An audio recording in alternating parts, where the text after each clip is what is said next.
When I was chosen to crawl with performance artist Pope.L, I knew immediately the way in which I would crawl.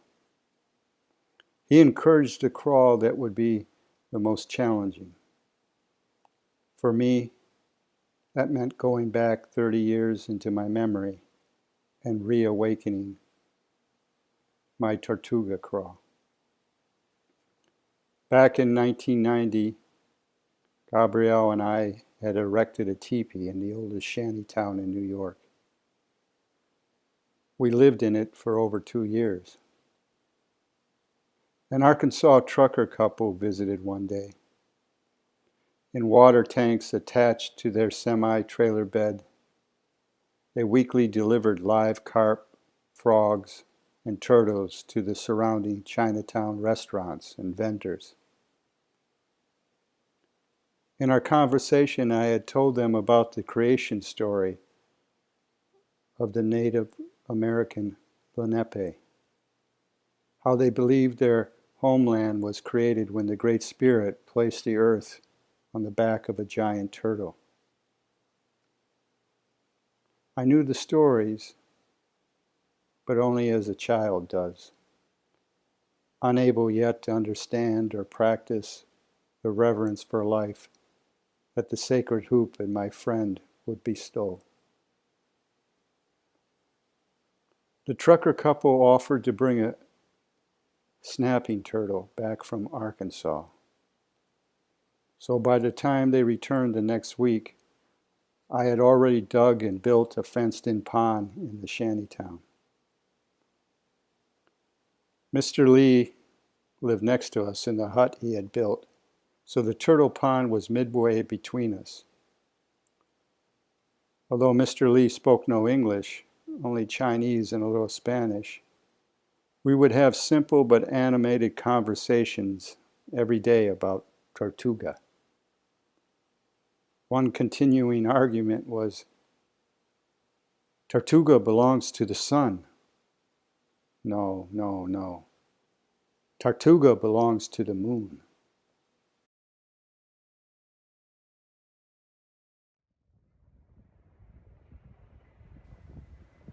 With siphoned electricity from a city streetlight, I hooked up a large aquarium aerator in the pond so that the water wouldn't freeze during the winter. But once we had to be away from the teepee in the shantytown for 3 weeks, and the pond with Tortuga in it froze over. Mr. Lee's and my argument turned metaphysical. Tortuga is dead. No, no, no. Tortuga is alive. Because they can pull their head and feet, all their flesh except their tail, into their hard shell, snapping turtles have only one natural predator besides man: the American eagle. It's large enough, strong enough to grab hold of the snapping turtle by its tail, fly up into the air, and then dropping Tortuga on the hard surface of a boulder from a great height, cracks open his shell, exposing the flesh. The fire happened sometime after dawn. Mr. Lee and I would normally have been outside already, except I hadn't slept in the teepee that night. When I did arrive there about 8 a.m., half the shantytown was in a black rubble, and 5 or 6 police detectives were standing around.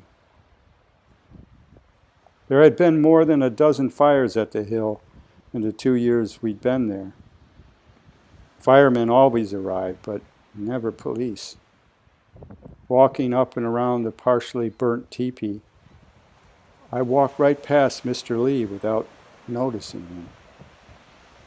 I asked one of the detectives what was going on. The detective turned and pointed. Somebody died. A few feet away was what looked like a mannequin. bits of clothing but no features. Amazingly, the charred, dead body was still standing in a half-crouch with outstretched arms, resembling a Tai Chi position. It was Mr. Lee. I fell to the ground. I fell even deeper into some recess of my soul.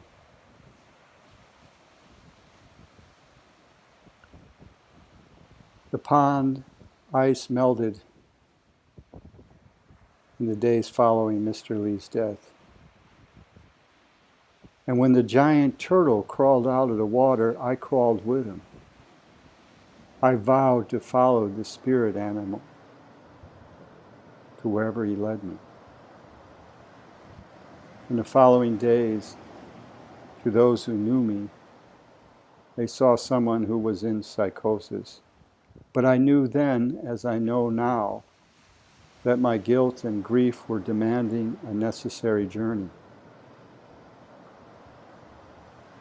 Eventually, I was given the vision I sought, a path toward hope for redemption, a path I would follow the rest of my life. In the vision, I saw Eagle grab Tortuga's tail, attempting to pull his prey into the air.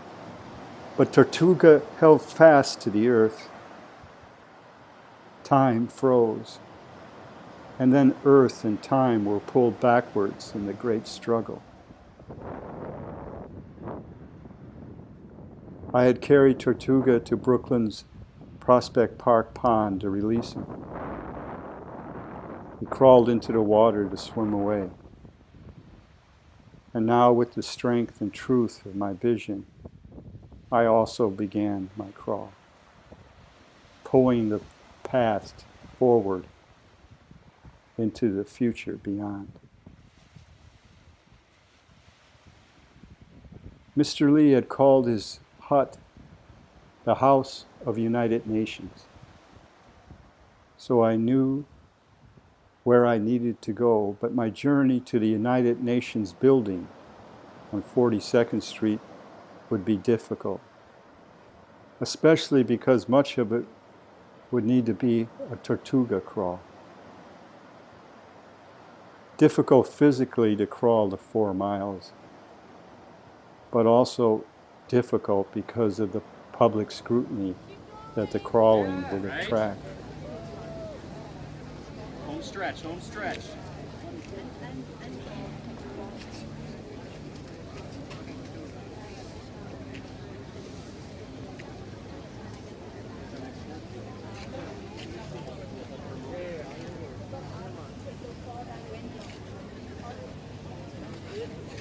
Right here, sir. Almost there.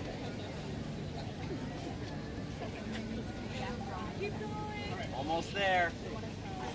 Almost got it.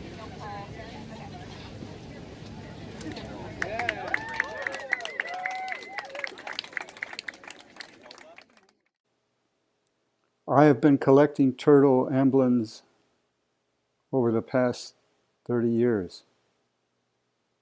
Sometimes I almost forget why I collect them. Regret and grief often haunt silently, even as they still so purposely guide one's dance and destiny.